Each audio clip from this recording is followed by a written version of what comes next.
Welcome inside a Wednesday edition of Frankly Hockey. Brian Ray filling in for John Buccigross alongside the NHL insider Frank Saravalli. Coming up on today's show, Connor McDavid won't stop. The Rick Bowness era is officially underway in Columbus. And what the heck are the NHL playoffs going to look like when it is all said and done? So a lot of different things to jump into. Jason Botterill, the GM of the Seattle Kraken, will also be our guest. Frank, another eventful night in the NHL last night, and then stuff bouncing around already today that we didn't even have prepared for this show. Alexandre Texier sticking around in Montreal. The Devils have things going on. Just a lot happening for a Wednesday morning. And I love to see it. I mean, always more to talk about. That Texier extension, maybe not a huge shock because he had fit in so well. The France native in French-speaking Montreal has found a home after sort of bouncing around a little bit and terminating that contract earlier this year. And I love this move for the Canadiens because you found this guy off the scrap heap, 1 year, $1 million deal, and prorated, by the way. So basically got him at league minimum, convinced him to sign. He's north of a half a point per game, as you can see, 17 points in 33 games played so far. And just a reliable, dependable to this point in time, middle six, bottom six scoring winger. I mean, how much more can you ask than that when you grab a guy off of waivers, essentially, for an unconditional contract termination? And I love seeing young players have moments like this because he had the time in Columbus. He has the time in St. Louis. He's bouncing around. You know, all you're trying to do is find a consistent, steady home for yourself sometimes when you're a bottom six player in the NHL. And one, he gets to Montreal, a place that he certainly is excited to play in. But then two, that contract pops up in front of you and you haven't even finished out the season. I'd almost say a sigh of relief. I mean, he's an NHL player, but just to move around the way he did, and then you finally have a little bit of security placed in front of you. I'm very curious where the rest of his season goes because now he knows where he's going to be for the next couple of years in the National Hockey League. Just that weight that comes off the shoulders in moments like this. I've always thought it's so huge for young players or youngish players looking for that second or third contract. Well, there's a push and pull that goes with that, right? Like some players constantly need that carrot that's dangling in front of them and the security that you have with the confidence of knowing, hey, I'm not going anywhere. Sometimes that's problematic because they get complacent. I think with his career having already been at that crossroads, I mean, whenever you decide to terminate your deal and you walk away from money, that really elevates your heart rate. It elevates the stress level to know that, hey, it's put up or shut up time. I've either got to contribute and become a productive player in this league, or I'm going to be probably going back to Europe is what he was looking at. So interesting spot for him with the Canadiens. And I think the benefit for the Canadiens is, as we see this salary cap continue to increase, $2.5 million is perfectly reasonable. You may see him out kick that in real time. And if not, $2.5 million isn't going to put him in a spot where it's going to prohibit a trade if you need to move on from him. Or let's say you have other guys, let's say you have young guys that come in the door and kick down the door for the Montreal Canadiens. Not this training camp, but maybe next training camp. You have a surprise or two, and you say, we need that roster spot. We can't pay or keep Alex Texier in that spot. Well, at $2.5 million, you can afford to find him a home somewhere else. So no risk, lots of upside, confidence, and security for the player. And I like that they tackled this now as opposed to waiting later on in the season. He just signed not that long ago. A month ago, 6 weeks ago. So the fact that he's now in this spot where they had January 1 pass, he's continued to play well. January 1 is the first date he was eligible to sign an extension, that you can now sign and forget about it. You know, you're focusing on, at least just in this comment, the dollar value of the contract. I more look at the 2-year term. It's the same thing, being able to move a contract like that. Listen, the player gets the extra year, which makes the player feel good.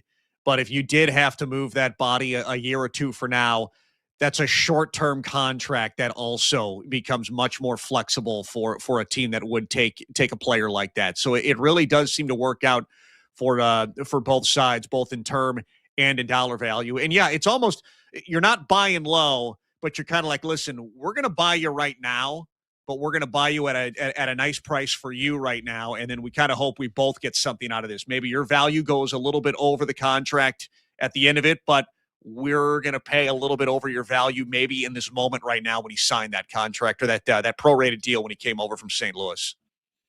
Yeah, and look, the one part that I kind of left out and didn't get to finish is like, what happens if the Habs waited and he continues on a tear for the rest of this year?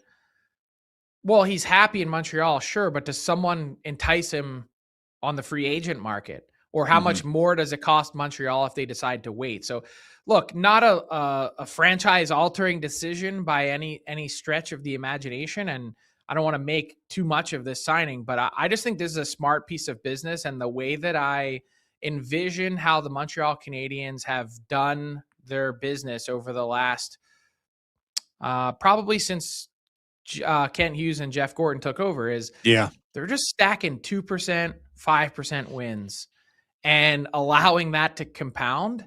And we know the power of compound interest. That's how it works in the financial world. It's not always how it works in sports, but if you make enough deposits, at some point you get to make a large withdrawal, and it makes some of the misses that you have in talent evaluation a little bit easier to swallow because you've put yourself in a position where you can take a little bit more risk.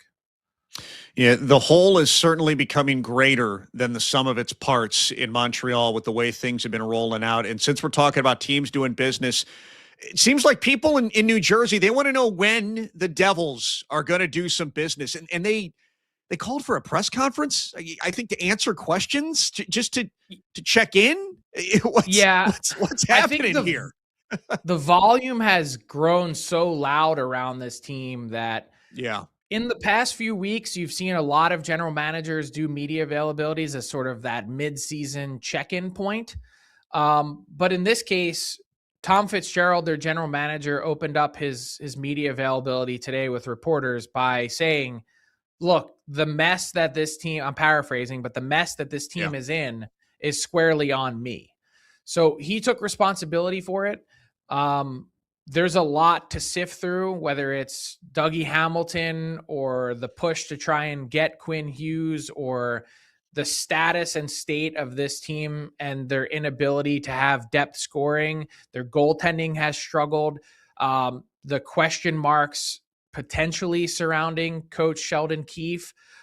There's a lot that's going on there. And one thing that he said, which I think everyone's always admired Tom Fitzgerald for being a stand-up straight shooter of a guy, is that he took responsibility, one, and two, that he mentioned every day that he comes to work, he doesn't take a role like this for granted, one of 32. So they're working to try and dig out of it. I still think after a press conference like that, more questions remain than answers because they have to do something on the Dougie Hamilton front. It's not like you got to do it today because obviously they're cap compliant.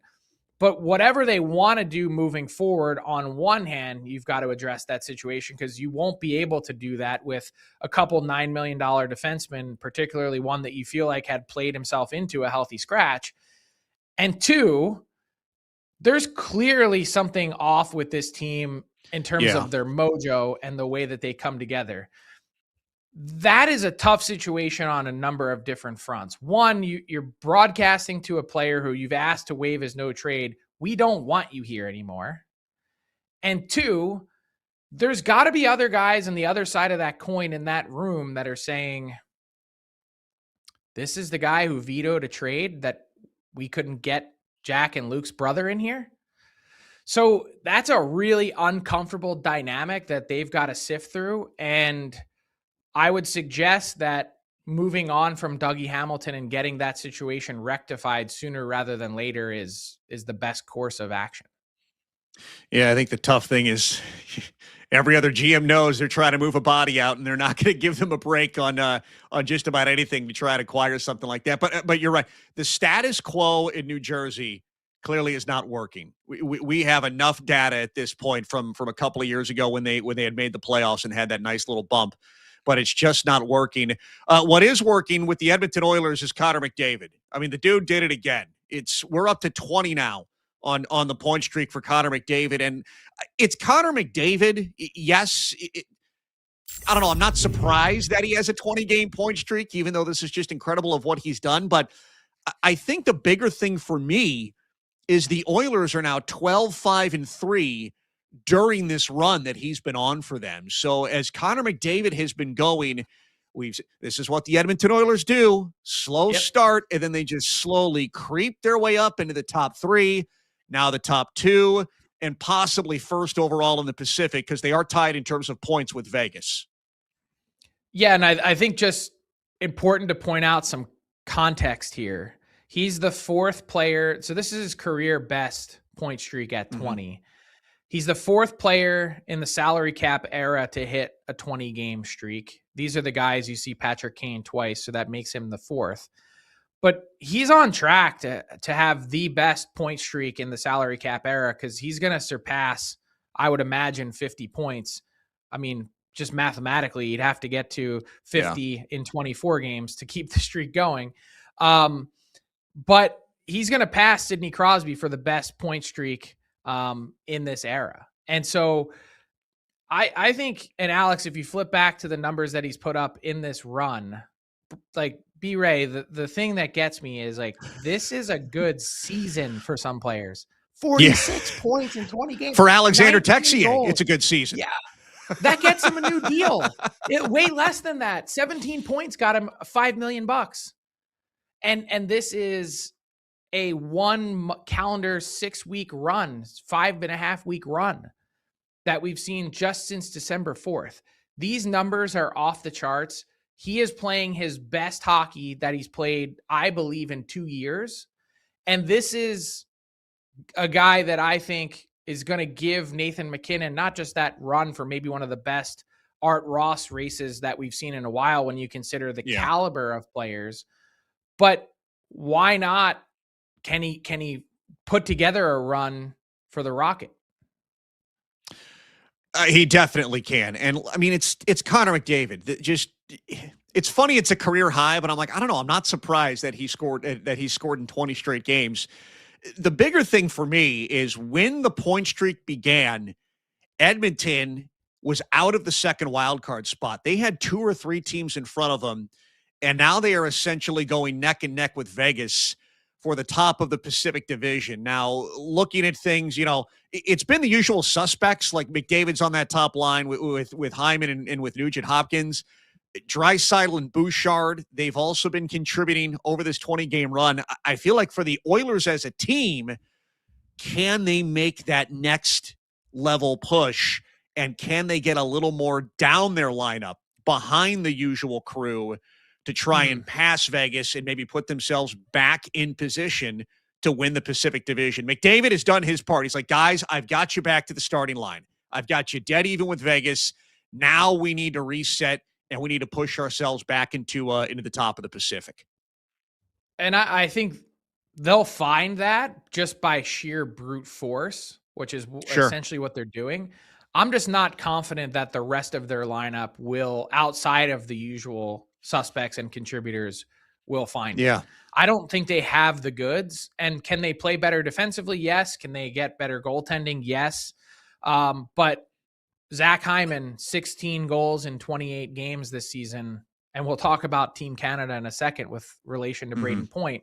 But they should win this division by 5 points. Like, they should win it in a healthy manner, I believe, based on the ups and downs of the season. But they require a consistent run like this to create some separation. Yeah. How about the Tristan Jarry play, not play on the overtime winner last night for Nashville? No bueno. So, Connor McDavid, we'll see how long he pushes this point streak. It has been impressive to watch. But we barely talked about it because it's like, what words do you add to it? The superlatives, like, it's Connor McDavid, but I think this is only the second time in 20 games that we've talked about a run like this. The fact that Nathan MacKinnon's career high is 19, I just felt like this deserves some extra attention. It does.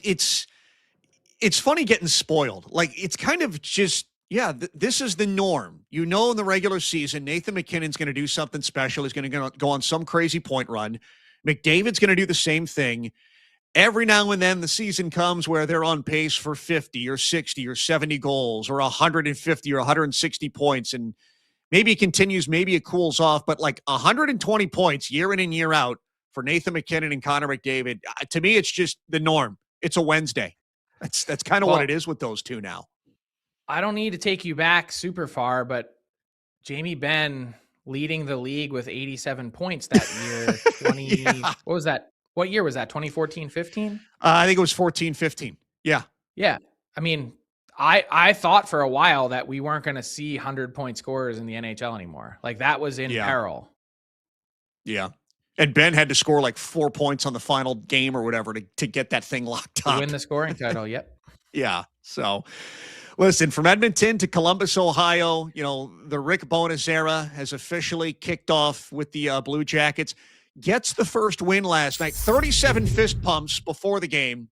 And then the Blue Jackets, they get the 5-3 victory over the Calgary Flames. So things are off and running. I covered Rick Bowness being based here in Dallas when he was with the Stars. I think he is exactly what the Blue Jackets need. I don't know if Columbus is going to make the playoffs. The Eastern Conference picture is just such a mess. But I do think he is the perfect recipe for what they could use right now with what's been going on with the Blue Jackets. What makes you say that? Well, if you look at their metrics defensively, like the goals against isn't good. The penalty kill isn't good. And this is just the 30,000-foot view. Rick Bowness does defense. That is his bread and butter. That is his entire core as a hockey player and a hockey coach. And I remember when Ben Bishop was the goaltender here in Dallas and he was nominated for a Vezina, a comment he made was he had been nominated for a Vezina trophy 5 times in his career, and 3 times Rick Bowness was the defensive coach, when that happened. So I think for the defensive system that Rick Bowness puts in place, it's very accommodating to goaltenders historically. And if you can get your goaltending in a good place for a team like Columbus, now you're going to get your own zone in a good place. And now I think you see that goals against slowly start to come down and that penalty kill percentage slowly start to come up. And what does that do for, say, like a 1-goal game or protecting a third period lead? How about just little wrinkles winning the like games that they had leads in the third period, they'd be in a much better spot. I thought his messaging, and look, you get parachuted in, but his messaging before the game last night is simple and to the point. We're just asking you for one thing. Here you go. Yeah. Listen, we will give you the details. We will. We're going to have fun with this. You have to bring that. That's your job. You bring the compete, we'll bring the rest. Right? Yeah. Let's go. Right? Go together. Remember one thing, boys. We're out there together. They come after one of us. We come after all of us, right? Yeah. You're right, baby. Let's go to work. The old 3 Musketeers for one for all. Yes. I mean, look, it's simple, it's not fancy, and it's authentic. That players have great, I call it a BS detector. They see right through stuff all the time. And you're not going to get any of that fluff with Rick Bowness. Yeah, when you look at the Blue Jackets overall, and I was thinking about this last night, preparing for the show, like just think of everything that organization and specifically that locker room has gone through. Like you go back to the Mike Babcock situation, and then you have another coaching change that brings in Dean Evison, and then you have the Johnny Gaudreau tragedy, and now we have another change here with Dean Evison out and Rick Bowness in. Simple. You forgot Pascal Vincent, who was in between. Yes. It's been a run of coaches. Yes, and Rick Bowness in his opening press conference mentioned, taking over when Jim Montgomery had his abrupt dismissal in Dallas. Simple and calming the waters is kind of a trait that Rick Bowness can bring to a locker room. That's another reason why I think he's the perfect recipe or the thing they need right now for the rest of their season. I once again, I don't know if it translates to playoffs, but just trying to get some calmness and some normalcy back in that locker room.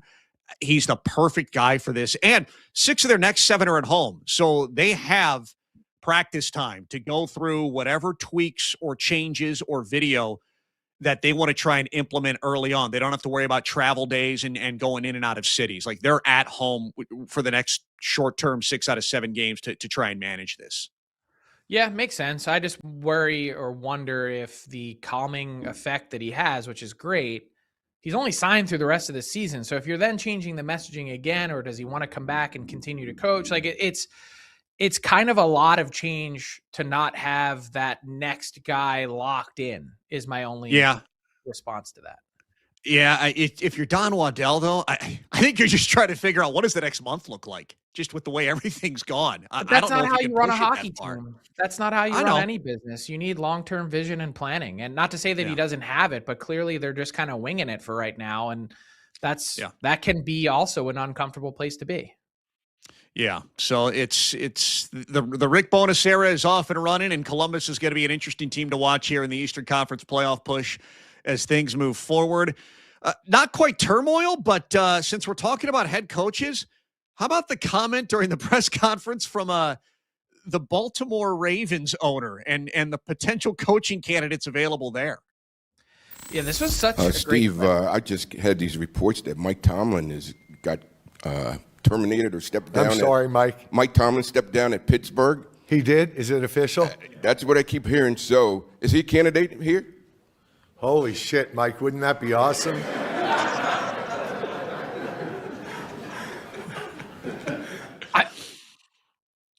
I just look at this and I go, is there a holy bleep head coaching candidate that could get whacked? Not saying they will, but who would it be? Like, who would have to cause a GM or an owner to go holy bleep in a press conference at the NHL level? And does it exist? I mean, we're talking about the NFL is a totally different beast for a million reasons. They're true CEOs as opposed to sort of X's and O's coaches. But 18 years in Baltimore for John Harbaugh, 19 years for Mike Tomlin in Pittsburgh. I mean, we just saw Dean Evison gassed after 130 games, a season and a half barely. Who would it be, in your view, that could draw that kind of commentary? So, first of all, I love that we're going to play the soundbite with the full curse word, but we're going to self-edit ourselves because we're family friendly, but we're not going to let the Baltimore Ravens owner. Yeah, he'd say whatever he wants. Look, the obvious answer is John Cooper, because he is the longest tenured NHL head coach, and the resume and the history there and the championships he's won.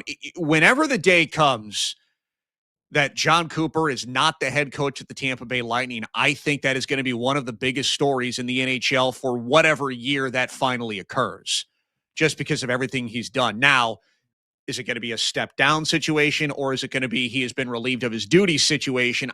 Who knows? But John Cooper is the obvious answer.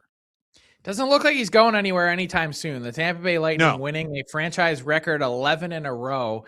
On top of the 1,000 games that he's coached behind the bench, how he's been lauded here over this last little while, 600 wins, 601 wins, setting the new Tampa Bay record as well. John Cooper is the obvious answer, but I'm going to throw another one at you. Jared Bednar would be next on the list with the success that he's had. And the amazing part is the common thread that ties these two Stanley Cup winners together is that they're both relatively long tenured. I mean, and Bednar has seen a few ups and downs in Colorado, which John Cooper never really had. And neither one of them have won a Jack Adams as coach of the year, amazingly enough. Both homegrown too. Both came from their AHL affiliates in promotions and haven't left since. You know, I was thinking about Jared Bednar, but I have an honorable mention. And it's not because of the tenure, but it's just because of the presence and the impact. I think Rod Brind'Amour in Carolina is in this category because he was a Canes player, part of that Stanley Cup team. He's the Hurricane guy. Like he is the face, I think, still of that Hurricanes organization. And if he ever became available for everything that he's done, I think a lot of people would go, holy bleep, Rod Brind'Amour's not the coach in Carolina. Like, we can get him. I'll tell you why I didn't pick him, and it's because I don't think he's ever going to coach anywhere other than Carolina. I truly believe that's why it's a holy bleep. But if and when he decides that he's not going to be coaching there, or they decide you're not going to see Rod Brind'Amour again on an NHL bench. I don't believe he's moving anywhere. I think that's home. Maybe there'd be like a Philadelphia Flyers kind of thing where they go after a guy who's in their Hall of Fame, and maybe that entices him. But short of that, like, I don't think he has any appetite. And that's why the Canes have been able to sort of drag out these contract negotiations. It's the Jaccob Slavin effect. He signs for cheap because they know that he doesn't have the stomach to really go anywhere. And that's sort of made negotiations a little bit tense. All right, so if he's not the holy bleep availability, maybe Rod Brind'Amour would be the holy bleep hiring if it was anywhere other than Carolina. Yep, I agree. Well, once again, Rod Brind'Amour has the Carolina Hurricanes in the playoff picture in the Eastern Conference. And when you look at the playoff picture right now and who's in it, there's always teams that are bouncing around the wild card cut line and extends beyond just the 8 available spots. But there could be some serious turnover going on when it comes to the Stanley Cup playoffs this year, particularly in the Eastern Conference, which maybe isn't a big surprise because of how crazy and how tight it's been all season long. Well, the crazy part is we're going to continue to see the standings shift. So take a peek now at what the playoff matchups were last year. So these were the 8 teams that were in the mix and went to the first round. Now, fast forward to what the playoff matchups would be today if the playoffs started today. That's 5 of the 8 teams out and 5 new ones in. And I think we always end up in this spot, Brian, where we go, there's a lot of turnover in the NHL, but I just feel like this year, like there's always 2 or 3 teams that kind of come out of the clear blue sky. And that's every year. But I don't know that we would have predicted heading in that 7 of the 16 playoff teams from last year are not currently in the playoffs if they started today. Well, and sticking with the East for the first part of this, I think it's also the actual teams that we're starting to see pop up there. Like when you see Buffalo in a playoff spot, what alternate universe are we living in? You know, the way the last 15 years have gone with that franchise. But even Detroit, and my bold take at the start of the year, I was high on Utah making the playoffs, and I thought Detroit could get there. I had questions about their goaltending. I did not expect Detroit to be where they are in the standings. I thought they would be dancing around that cut line, but they've also been out for a while. And so I think just in Philly didn't have high expectations. It's not just the new teams. It's teams that nobody expected to see in a playoff spot 45 games into the season. I think that's the other impact of this. My surprise is Pittsburgh. Like even the Penguins themselves, they were the one team that wasn't trying to make moves last summer because they didn't think they would be good. They West, moved out their goal. The goaltending, that 2 guys off the scrap heap that they've had sort of, and then trade one and bring in Stuart Skinner. It's been crazy to think about, but the West is a little bit more, is predictable the word? A little more chalk. Yeah. That's a good way to frame it. I mean, the powers in the West are just, they're in kind of that class of their own, which is why you're going to have a bunch of people in Dallas, Minnesota, and maybe to a lesser extent in Colorado complaining about the playoff format and how the regular season is relatively devalued. Yeah, look, in the East after, Carolina and Tampa, it's a crapshoot. And I think that 3 through 8 is going to be a wonderful thing to watch in the Eastern Conference. In the West, it feels like it's going to come down to the 2 wild card spots again, but you're going to have 6 teams competing for those. Utah's not in there right now. Anaheim had that really hot start. They're not in it right now. For some reason, Nashville, it's like a bad rash. They're not going away. Chicago's lurking a bit. We'll see how long they can stretch it out. But it feels like it's more wild card based in the Western Conference right now. And Anaheim's the one team out of that group I think that scares me the most, or that I'm not as high on because the goaltending and the goals they let in. They had a great win last night over Dallas, only allowing the 1 goal. But man, it feels like they have to score 4 to win their games, not 3 like most NHL teams. 32nd in the league in goals against typically isn't Yeah. going to get you into the playoffs, but there's been some definite bright spots, and that's why I'm excited to talk to Kraken GM Jason Botterill in a minute. But San Jose too, like I don't think anyone had them making the leap squarely on Macklin Celebrini's back. I'm drinking that Kool-Aid. I don't know if they'll hang around long enough, but I am drinking the San Jose Kool-Aid. They are not going away through all of this.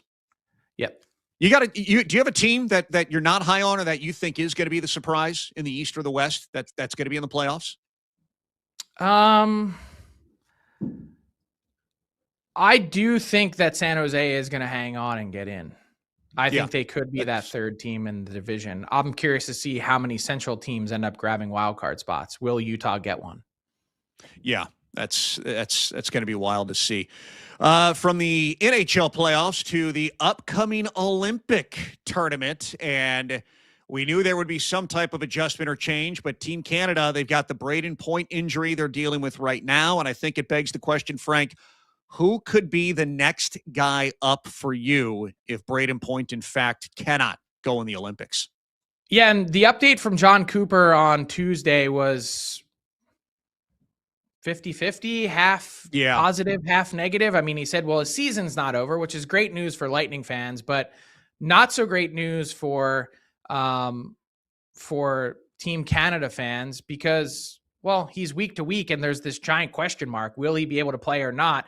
I think reading through that, you can see no ACL injury, no potential tear, but what you might be looking at is exactly what Brian Boucher, the NBC analyst, called in the moment MCL sprain, which is kind of that 4 to 6 week time window. Well, the Olympics start in 3 weeks. So for me, I think you're looking, Brian, at a pool of 5 players that are potential injury replacements here.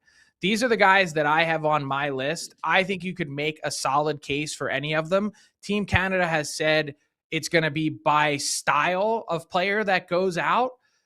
I mean, do you want the more rugged Sam Bennett, who's played some of his best hockey of late? Do you want Mark Scheifele, who can play just about any way you want? Do you want the high skill quotient from Connor Bedard? Do you want the playoff clutch scorer in Wyatt Johnson, who's probably going to set a Dallas Stars record for power play goals in a season?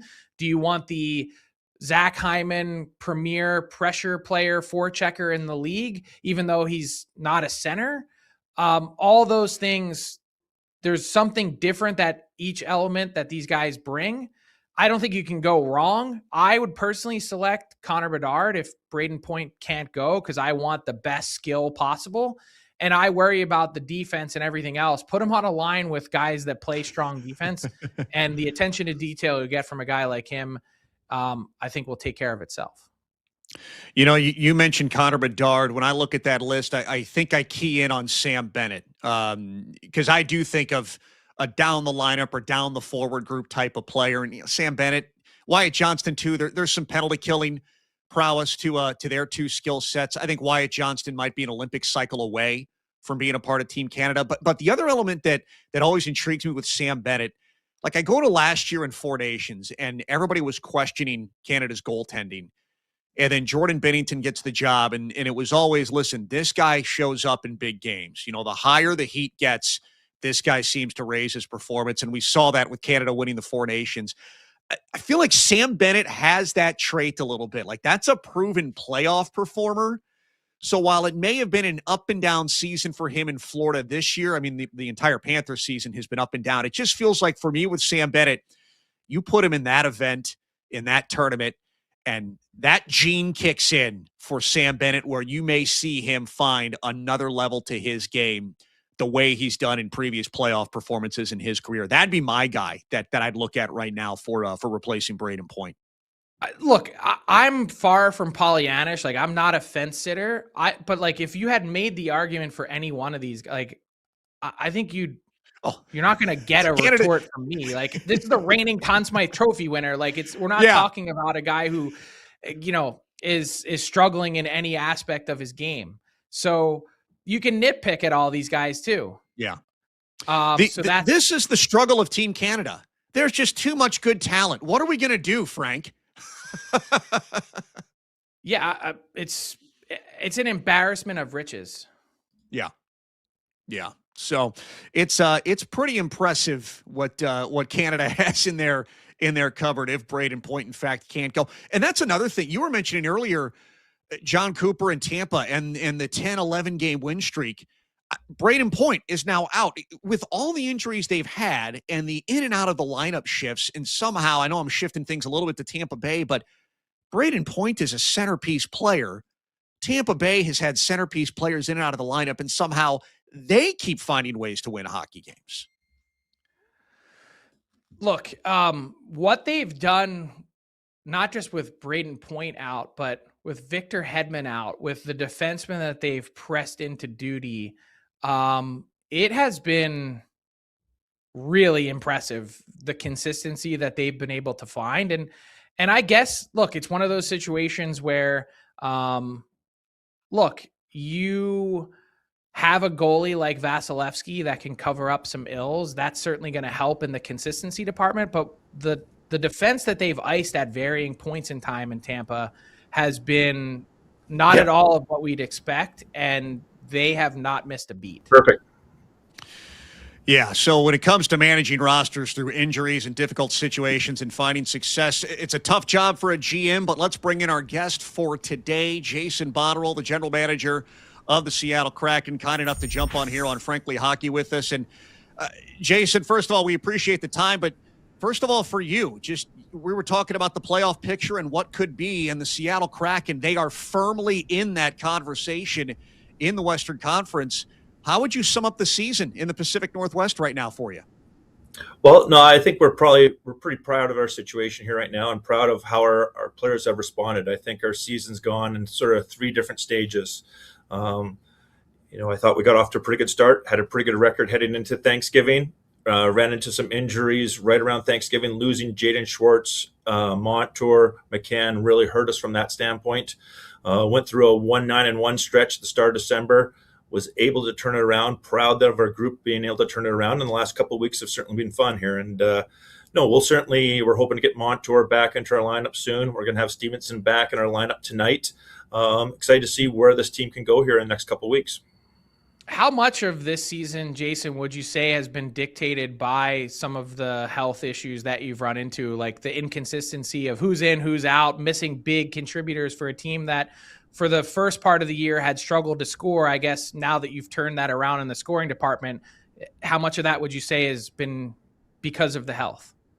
Well, look, everyone's dealing with it this year. With the condensed schedule, it is a challenge for everybody out there. And, we certainly have to be a scoring by committee team to have success. You look at our game against the Rangers just the other night, having different lines step up, having a power play that has executed, I think, a lot since the start of December has really helped us out from that standpoint. But, yeah, whenever you take away a scorer, someone like Jared McCann who can, score from a lot of different areas, or someone like Schwartz who gets right to the net front. That's an area where we have to continue to improve on. When you take those out of our lineup, it certainly hurts us. But been proud of, like I said before, about Lane and his system and keeping the guys energized and trying to continue the development here. And it's been fun to watch the group over the last couple of weeks. Jason, you mentioned the condensed schedule, and it was such a talking point entering this season. And I'm just curious for you and your medical staff, is there something you've learned this season about managing your players' bodies moving forward because of this condensed schedule and maybe something you weren't expecting? Yeah. Well, look, I'll say it's just something being in the Pacific Northwest you have to deal with all the time. At my previous stops, being in Pittsburgh and Buffalo, you always hear about the Western Conference teams complaining about the travel and everything like that, and you don't realize how much of an impact it really is until you get out here. But look, what I think it is a situation where we've looked a lot with our staff, just especially when you go through different time zones. That's really the big impact on our players, and just trying to keep their sleep schedule from that standpoint. But also what I've enjoyed working with Lane. Lane's utilized our resources a lot on understanding, certainly just you look at time on ice for our group. When we have success, we're keeping a lot of our forwards in that sort of 17 to 18 range versus getting our guys up to 21, 22, because I believe this month we have 17 games in the month of January, including, obviously, we're on an East Coast road trip right now. if you might be able to have success in a game having one of your top players, whether it's a Matty Beniers or Stevenson, playing 22, 23 minutes, but over the course of the month, you're not going to have success there. And I think right after Christmas, you look at a lot of the times our forward group has been more of a 10.5 to 17, 18. I think that's really helped us out a lot. And we're getting good contributions from veteran players like Jordan Eberle, but having some of these younger kids come into our lineup right now, coming up from Coachella Valley, has really given us a spark too. 17 games in 31 days is insane. I had to stop and process that for a second. Yeah, it's you get into a role here and stuff, and that's what we've stressed from the day one here, that we have to be a 4-line team to have success. And if you just look at our top 6 when it matches up against some of the big hitters in the Western Conference, it's just not there. But what I've liked is our coaching staff is continuing to try to utilize guys in different roles here, and you see a lot of the success stories. It's because, hey, our fourth line's given a sort of an identity of a physicality line right there. You see the third line there.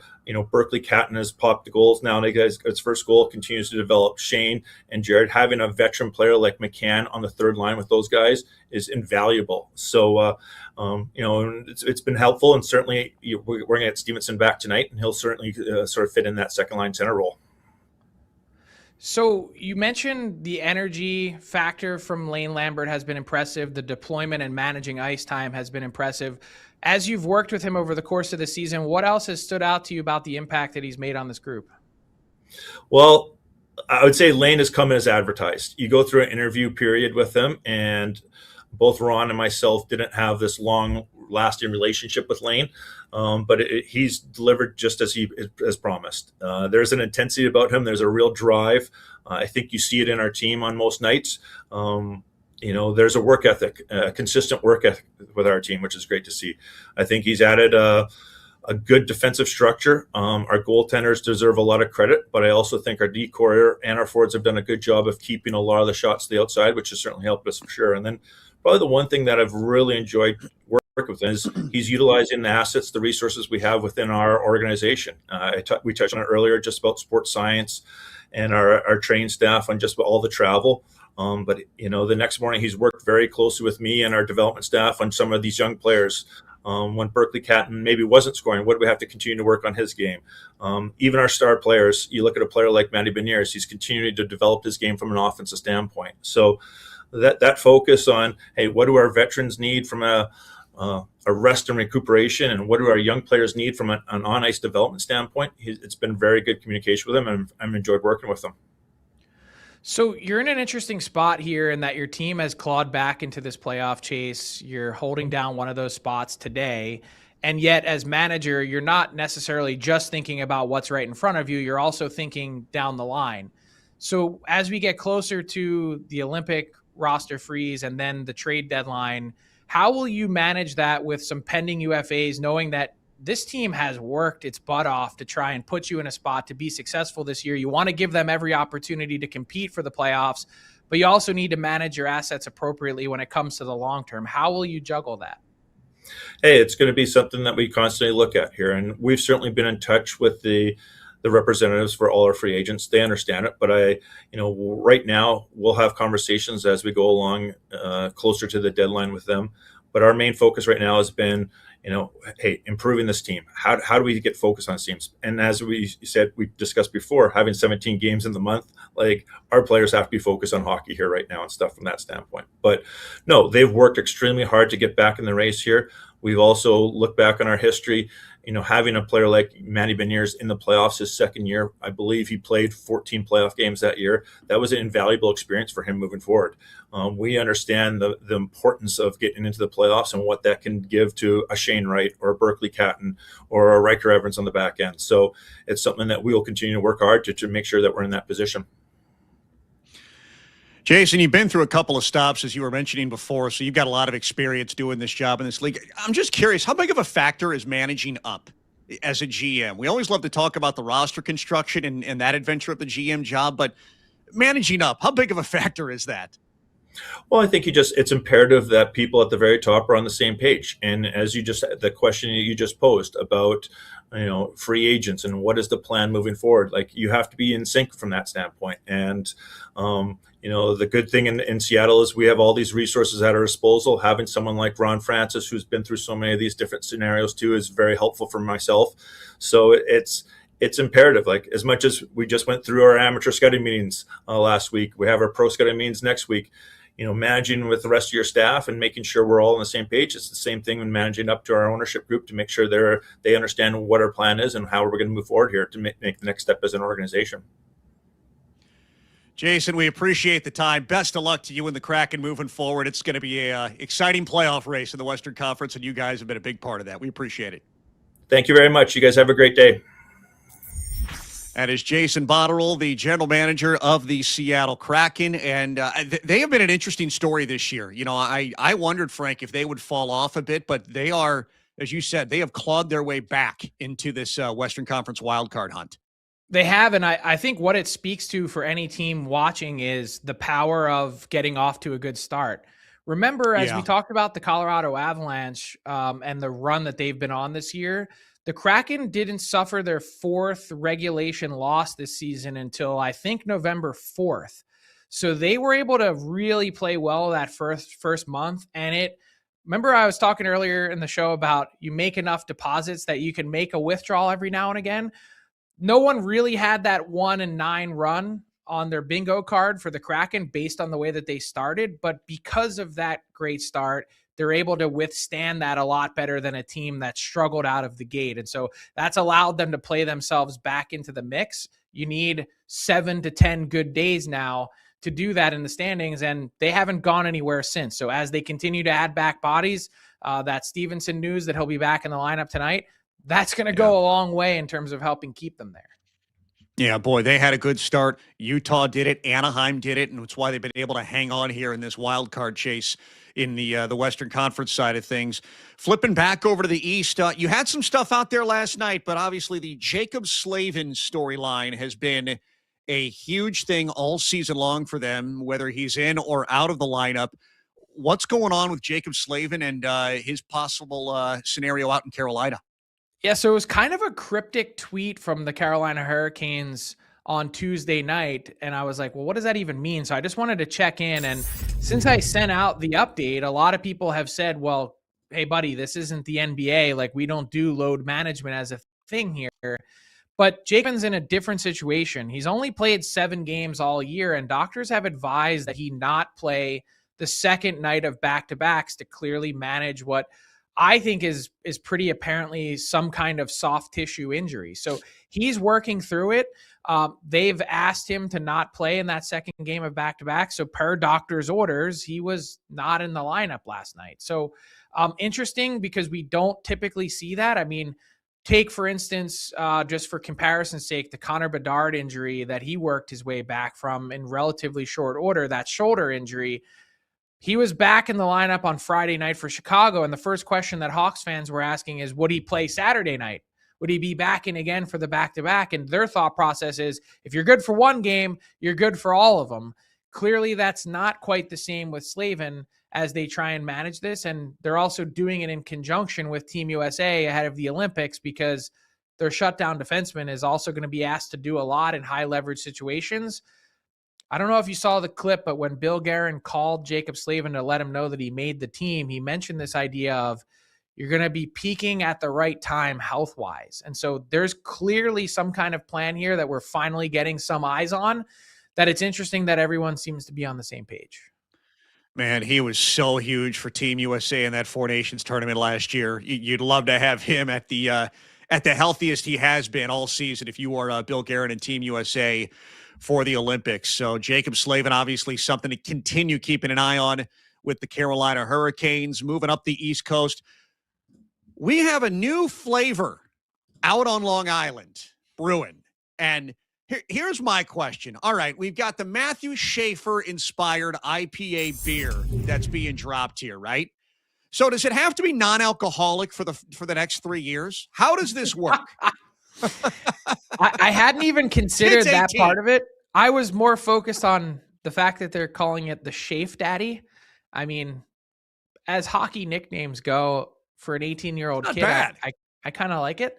But I think it speaks to the shot in the arm that an 18-year-old has given a fan base, a team, a market. Yeah. And now you see this, like these interactions. He's been such a positive force, not just with his personality, but with his play, that look, this is next level.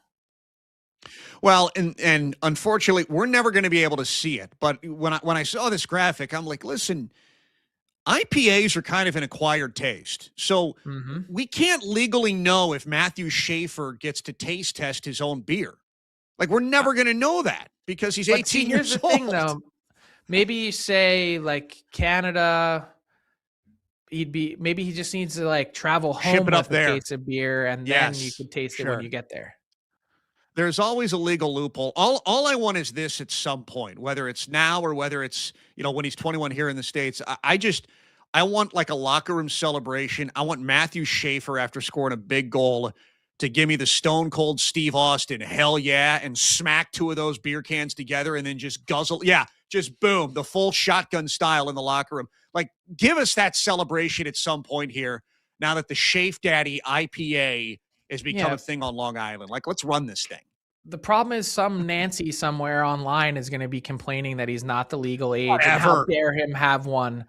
Come on, stop it. You think the New York Islanders fans are going to let that one person cause that ruckus? They'll all go after him. They're Islanders fans. It's social media. Like, if you're not complaining, you're not doing it right, apparently. Absolutely. So congrats to Matthew Schaefer for his brand new beer that he can't even drink here in the U.S. I guess that's how we're looking at this, but you're right. He has been unbelievable for that team and that franchise to come right out of the draft. I think people knew he was going to be a good player and that he was going to make that roster, but I don't know if they expected anything like this. I couldn't agree more. I mean, we were thinking this guy might get a 9-game taste in the NHL, go back and play junior and tear it up and then come back. To be on Team Canada's radar is insane. Well, moving off to our Frank play this evening. Listen, if this goes well, you may have to slam a Schaefer Daddy beer one way or the other, because if it goes good, either way. But what do you got for us today? What's your play this evening? Rough beat last night. I took the Montreal couple Canadiens, of Schaefer Daddies then. Yeah, on the back-to-back scenario, and they had a 2-0 third period lead in Washington, and I'm going, this is perfect. Plus money, plus 150. Really was in a good spot until they lost in OT. So always a lesson on the back-to-back games. But tonight I'm going Vegas Golden Knights on the money line in LA. Look, I'm typically not one to lay the chalk. This is a coin flip, though. And if you were to say to me, which team has had the better season, the standings of late, they would kind of all indicate the Vegas Golden Knights. So even though they're on the road, I'm going to take them in the coin flip here. Minus 110 on the money line in LA to come away with the victory in any fashion. Oh, yeah. In L.A., they've been uncharacteristically leaking goals in January. Something really kind of turned for them. So that is going to be a fun one to watch between Vegas and L.A. in the Pacific Division matchup. That brings us to our last word from Frank to close out the show today. Frank, what are you hitting us with here? My jaw was on the floor seeing this tweet. And look, it's amazing to remember just how young some of these guys are. So Nick Lardis, the 20-year-old forward for the Chicago Blackhawks, poses before the game with Zach Hyman at center ice to take a photo. And you're like, huh? That's weird. How do these two guys know each other? Oh, wait. Zach Hyman owned the junior team that Nick Lardis scored 71 goals for last season. Not like he owned the team. Like, he's been in the league long enough that he purchased the franchise and has made enough money. And of course, his brother is the general manager there, Spencer, in Brantford. But kind of an amazing, like that you just, these guys are 20. Sometimes we just talked about it with Matthew Schaefer and the IPA legal drinking age, but this is another one of those, like, holy smokes, these are just pups. Well, we were talking about Rick Bowness earlier. I saw a tweet, I think it was yesterday or 2 days ago. There's 3 players on the Blue Jackets roster. He coached their dads.